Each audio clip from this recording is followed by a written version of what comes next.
അനന്തൻ ഗിരിയെ രാത്രി തന്നെ തറവാട്ടിലേക്ക് പറഞ്ഞു വിട്ടു. പെങ്ങളുടെ കല്യാണമാണല്ലേ, സഹോദരൻ്റെ സാന്നിധ്യം ഉണ്ടാവേണ്ട സമയമാണ്. ആദിയും അനന്തവും ഐസുവിൻ്റെ അടുത്ത് തന്നെ ഗൗരിയെ റൂമിലേക്ക് മാറ്റുവോളം ഒരു പോള കണ്ണടക്കാതെ ഉണ്ടായിരുന്നു. അച്ചമ്മയെയും അനിതയെയും നിർബന്ധിച്ച് റൂമിലേക്ക് പറഞ്ഞയച്ചിരുന്നു. കല്യാണ മുഹൂർത്തം 10:30 താലികെട്ടും ചടങ്ങും കഴിഞ്ഞ് മാളുവും മീനുവും അനൂപിൻ്റെ കാറിൽ വന്നു. ഇന്നലെ മുതൽ ഇരുവരും ഹോസ്പിറ്റലിൽ വരാൻ ധൃതി പിടിക്കുന്നുണ്ടായിരുന്നു. വന്നിട്ടും കാര്യമില്ലല്ലോ. ഐസിയിൽ നിന്ന് ഗൗരിയെ കൊണ്ടുവന്നത് രാവിലെ 9-നാണ്. സ്ട്രക്ചറിൽ നിന്നും ആദ്യം അവളെ മെല്ലെ എടുത്തു കിടത്തി. ഒറ്റ നേരം കൊണ്ട് ഗൗരി ആകെ ക്ഷീണിച്ചിരുന്നു. മരുന്നിൻ്റെ സെഡേഷൻ കാരണം അവൾ ഉറക്കത്തിൽ തന്നെയാണ്. അച്ചമ്മ അവളുടെ ഒടിഞ്ഞ കയ്യിൽ തലോടിക്കൊണ്ട് അടുത്ത് തന്നെ ഇരിപ്പുണ്ട്. മാളും മീനും വന്നതും കണ്ണു നിറച്ച് അവളെ നോക്കിയിരിപ്പാണ്. കണ്ണ, വീട്ടിൽ പോയി ഫ്രഷായി വാ. അനന്തൻ അവൻ്റെ കോലം നോക്കി കാണുകയാണ്. അവനും ആകെ അവശനായിട്ടുണ്ട്.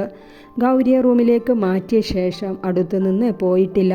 അവളെയും നോക്കി അപ്പുറം ചെയറിൽ ഇരിപ്പാണ്. വേണ്ട മാമ, അവളൊന്ന് സംസാരിക്കട്ടെ. അവൻ ശബ്ദം ഇടറാതിരിക്കാൻ പാടുപെടുന്നുണ്ടായിരുന്നു. എന്നാലും എൻ്റെ കുഞ്ഞ് എന്ത് തെറ്റാ അവളോട് ചെയ്തത്? ഞാൻ നോക്കുമ്പോൾ എൻ്റെ മോള്, അയ്യോ ആലോചിക്കാൻ വയ്യ. വെപ്രാളത്തോടെ അച്ചമ്മ ചെവി രണ്ടും പൊത്തി പിടിച്ചു. ആരോടും അടുപ്പമൊന്നും കാണിച്ചില്ലേലും ഇങ്ങനെ ഉപദ്രവിക്കാൻ മാത്രം എന്ത് പകയാണ് ആ കുട്ടിക്കുള്ളത്? എൻ്റെ മോളോട് അനന്ത. അച്ചമ്മ ആരുടെ കാര്യമാ പറയണേ?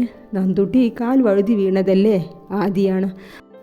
അല്ല കണ്ണ, ഞാൻ നന്ദുട്ടിയെ ഉറങ്ങാൻ കാണാഞ്ഞപ്പോൾ തിരഞ്ഞ് കോണി കയറാൻ വന്നപ്പോൾ എൻ്റെ കുഞ്ഞ് മുകളിലെ പടിയിൽ നിന്ന് ഉരുണ്ടു വീഴുന്നത് നോക്കിയപ്പോൾ അവൾ ആ ഗായത്രി ചിരിച്ചു നിൽക്കുന്നു പിറകിൽ. എൻ്റെ കുഞ്ഞ് വീഴുന്നതും നോക്കി. എന്തിനായിരുന്നു എൻ്റെ കുഞ്ഞിനെ അവൾ വീഴ്ത്തിയത്? മാളുട്ടി, നിനക്കറിയോ എൻ്റെ കുഞ്ഞ് കളിയിലൂടെ അവളെ വല്ലതും ചെയ്തിരുന്നോ? അച്ചമ്മ കണ്ണട ഊരി കണ്ണും രണ്ടും സെറ്റ് മുണ്ടിൻ്റെ അറ്റം കൊണ്ട് തുടച്ചു. അയ്യോ, നമ്മുടെ ഗൗരി ആരെങ്കിലും ഉപദ്രവിക്കുമോ അച്ചമ്മ?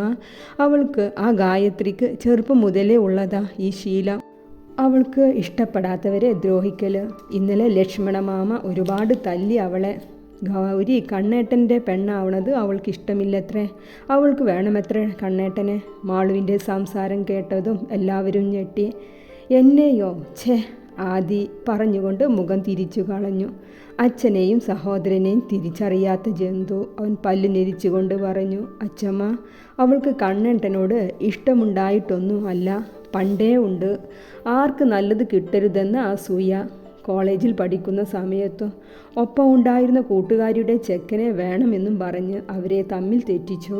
അതിൻ്റെ പുകിൽ തറവാട്ടിൽ വരെ എത്തിയിരുന്നു.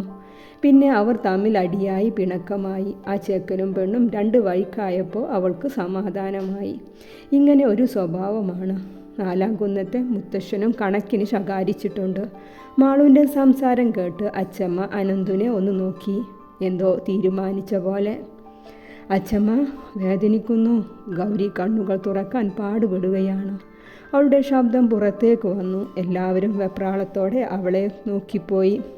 മോളെ, അച്ചമ്മയുടെ കുഞ്ഞാ. അവർ അവളെ മെല്ലെ തലോടുന്നുണ്ട്. ആദിക്ക് അവളെ ഒന്ന് തലോടാൻ തോന്നിയിരുന്നു, ഒന്ന് ചേർത്ത് പിടിക്കാൻ തോന്നി. ഗൗരി മെല്ലെ കണ്ണുകൾ തുറന്നു. മങ്ങിയ കാഴ്ചയിൽ അവൾ കണ്ടു തന്നെ നോക്കി നിൽക്കുന്ന ആദിയുടെ മുഖം. അവൾ ഉണർന്നതും അനന്തൻ നഴ്സിനെ വിവരം അറിയിച്ചു. അല്പസമയത്തിന് ശേഷം ഒരു ലേഡി ഡോക്ടർ അകത്തേക്ക് വന്നു. അവർ അവളുടെ കണ്ണുകൾ നിരീക്ഷിച്ചു. സ്റ്റെതസ്കോപ്പ് എടുത്ത് അവളെ പരിശോധിച്ചു. അച്ചമ്മയുടെ കുഞ്ഞു മോളാണ് അല്ലേ? ഇന്നലെ രാത്രി മുഴുവൻ ബോധം വരുമ്പോഴെല്ലാം അച്ചമ്മയെ ആണല്ലോ വിളിക്കുന്നത്. അവർ പറഞ്ഞുകൊണ്ട് അവളുടെ തലയിലൊന്ന് മെല്ലെ തലോടി. വേറെ കുഴപ്പമൊന്നുമില്ലെങ്കിൽ വൈകിട്ട് പോകാം, ഡോക്ടർ പുഞ്ചിരിയോടെ പറഞ്ഞ് പുറത്തേക്ക് പോയി. മാളും മീനും അവളുടെ അടുത്തേക്ക് വന്നു. നിങ്ങളൊക്കെ പേടിച്ചോ? എനിക്കൊന്നുമില്ല. അവൾ ക്ഷീണസ്വരത്തോടെ ആദിയെ നോക്കിയാണ് പറയുന്നത്. അവൻക്ക് എപ്പോഴും തുള്ളിച്ചാടി നടന്നിരുന്ന അവളുടെ കിടത്തം കണ്ടു നിൽക്കാൻ കഴിയുന്നില്ലായിരുന്നു. കണ്ണു നിറഞ്ഞൊഴുകും എന്ന് തോന്നിയ നിമിഷം വേഗം മുഖം തിരിച്ചു കളഞ്ഞു അവൻ. അത് കണ്ട് ഗൗരിയുടെ കണ്ണുകളും കലങ്ങി. അനി, ശാരദയെ വിളിച്ച് വീട് തൂത്ത് വൃത്തിയാക്കാൻ പറയൂ. മോളെ കിടത്താൻ താഴത്തെ റൂം വൃത്തിയാക്കാൻ പറയൂ. ഡിസ്ചാർജ് ആയാൽ നേരെ വീട്ടിലേക്ക് പോകാം. അനന്തു, നീയും അനിയും കൂടെ പോയി തറവാട്ടിൽ നിന്നും നമ്മുടെ ഡ്രസ്സെല്ലാം എടുത്തു വരൂ. മോളെ മാളുട്ടി, നന്ദുട്ടിയുടെ ഡ്രസ്സ് കുറച്ച് മച്ചിലോടത്തും കാണും, അതൊക്കെ എടുത്തു കൊടുക്കൂ. അച്ചമ്മ ഇന്ന് തന്നെ പോണോ? അത്രയും ദൂരം നന്ദുട്ടിക്ക് കഴിയുമോ? മോനെ കണ്ണ, നീ മുടക്കം ഒന്നും പറയല്ലേ. എൻ്റെ കുഞ്ഞിനെ ഇനി അങ്ങോട്ട് കൊണ്ടുപോകാൻ പറ്റില്ല. ദൈവാനുഗ്രഹം കൊണ്ടാ പ്രാണൻ പോവാഞ്ഞത്. ആ വീഴ്ച പോരെ എൻ്റെ കുട്ടിയുടെ ജീവനെടുക്കാൻ. അല്ലെങ്കിലും ആ കൊച്ചി എൻ്റെ കുഞ്ഞിനെ കൊല്ലാൻ നോക്കിയത് തന്നെയാണ്. എൻ്റെ കുട്ടിയുടെ വീഴ്ച അത് ഇപ്പോഴും കണ്ണിൽ കാണുക. ഇനി വയ്യ, ഒരു പരീക്ഷണത്തിന് ഇനി എനിക്ക് ഒന്നിനും വയ്യ. കണ്ണ, അച്ചമ്മയോട് ക്ഷമിക്കൂ. എൻ്റെ മക്കൾ മനസ്സിലുള്ളതെല്ലാം മായിച്ചു കളയോ. അച്ചമ്മ അത്രയും പറഞ്ഞ് ആർക്കും മുഖം കൊടുക്കാതെ ബാത്റൂമിലേക്ക് കയറി. ആദി കേട്ടത് വിശ്വസിക്കാനാവാതെ തറഞ്ഞു നിന്നുപോയി. ഗൗരിയെല്ലാം കേട്ട് ആദിയെ നോക്കാനാവാതെ കണ്ണുകൾ അടച്ചു കിടന്നു. അവളുടെ ചുണ്ടുകൾ വിതുമ്പുന്നുണ്ടായിരുന്നു. ശബ്ദം പുറത്തേക്ക് വരാതിരിക്കാൻ അവൾ ചുണ്ടുകൾ കടിച്ചു പിടിച്ചിരുന്നു. അനന്തനും അനിതയും ഒന്നും മിണ്ടാതെ തളർച്ചയോടെ ബൈസ്റ്റാൻഡർ ബെഡിലിരിക്കുന്നുണ്ട്. മാളുവും മീനുവും കേട്ട അന്താളിപ്പിലാണ്.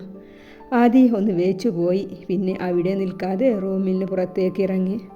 അനന്ത് അനൂപിനെ ഒന്ന് നോക്കി. അവൻ നോട്ടത്തിൻ്റെ അർത്ഥം മനസ്സിലായതുപോലെ ആദിക്ക് പിറകെ പുറത്തേക്ക് നടന്നു.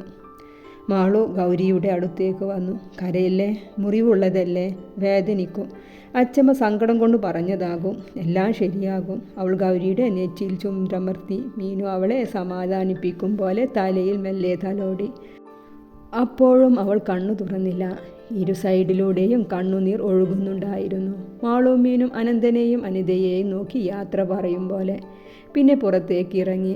അനൂപ് ആദിയുടെ പിറകെ പോയി അവനെ പിടിച്ചു നിർത്തി. ആദി, ഇങ്ങനെ തളരാതെ. അച്ചമ്മയെ നിനക്ക് അറിയുന്നതല്ലേ. സങ്കടം കൊണ്ട് പറഞ്ഞതാകും. എല്ലാം ശരിയാകൂടാ. വാ, വണ്ടിയിൽ കയറ്, നമുക്ക് വീട്ടിലേക്ക് പോകാം.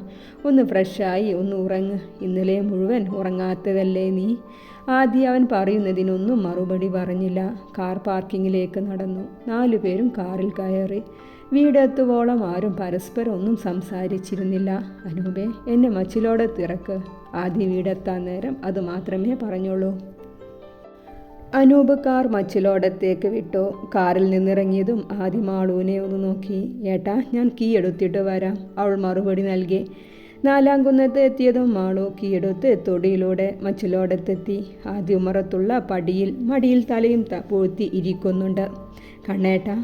മാളുവിൻ്റെ വിളിയിൽ അവൻ തല ഉയർത്തി. അവൻ്റെ കണ്ണും മുഖവുമെല്ലാം ചുവന്നിരുന്നു. ഏട്ടാ, ഇങ്ങനെ സങ്കടപ്പെടല്ലേ. അച്ചമ്മ തന്നെ കൈ പിടിച്ചു തരും ഗൗരിയെ, അതെനിക്കുറപ്പാണ്. ഏട്ടൻ റൂമിൽ നിന്ന് ഇറങ്ങിയതും അവളുടെ കണ്ണുനീർ തോർന്നിട്ടില്ല. വയ്യാത്തതല്ലേ അവൾക്ക്. ഇങ്ങനെ കരയുന്നതും നന്നാവില്ല. ഈശ്വരന്മാർ കാണുന്നുണ്ടല്ലോ എല്ലാം വേഗം ശരിയാകും, എനിക്കുറപ്പുണ്ട്. ഏട്ടാ, ഒന്ന് പോയി കുളിച്ച് ഫ്രഷായി വരൂ. ഞാൻ ഊണെടുത്തിട്ട് വരാം. രാവിലെ കഴിച്ചതല്ലേ എന്തെങ്കിലും. സമയം 3 കഴിഞ്ഞു. അവിടെ ഗംഗേച്ചി ഇറങ്ങാൻ നിൽക്കുന്നുണ്ട്. ഞാനൊന്ന് കണ്ടിട്ട് വേഗം ഊണുമായി വരാം. അവൾ അവൻ്റെ തലയിലൊന്ന് തലോടിക്കൊണ്ട് വേഗം പോയി. ആദ്യം അകത്തേക്കും. ഗംഗ അവളുടെ കല്യാണം അതൊരാഘോഷമായി സ്വപ്നം കണ്ടതായിരുന്നു. പക്ഷേ കഴിയുന്നില്ല. ഒന്നിനും ഒരു ഉത്സാഹമില്ലാത്ത പോലെ. അവൻ തളർച്ചയോടെ അവൻ്റെ റൂമിലേക്ക് കയറി. പെണ്ണും ചെക്കനും ഇറങ്ങി. വൈകിട്ട് 5-നോടെ റിസപ്ഷനുണ്ട് ചെക്കൻ്റെ വീട്ടിൽ. ഇവർ ഇറങ്ങിയിട്ട് ഹോസ്പിറ്റലിൽ പോകാനിരിക്കുകയാണ്. ജിത്തും ലച്ചുവും ബാനും സരസ്വതി അമ്മയും എല്ലാം. ഗംഗ എല്ലാവരെയും കെട്ടിപ്പിടിച്ച് കരയുന്നുണ്ട്. മാളുവിനെ കണ്ടതും മോളെ ഗൗരി മോള്.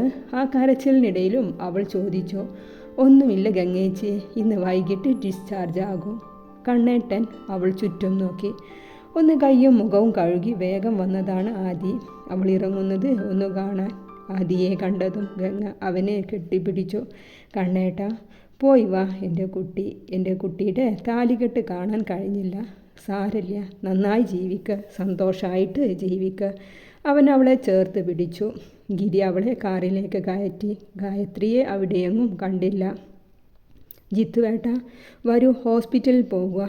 ലച്ചുവാണ്. അവർ ഡിസ്ചാർജ് വാങ്ങിപ്പോയി. അനന്തു വിളിച്ചിരുന്നു. അയ്യോ, പോയോ?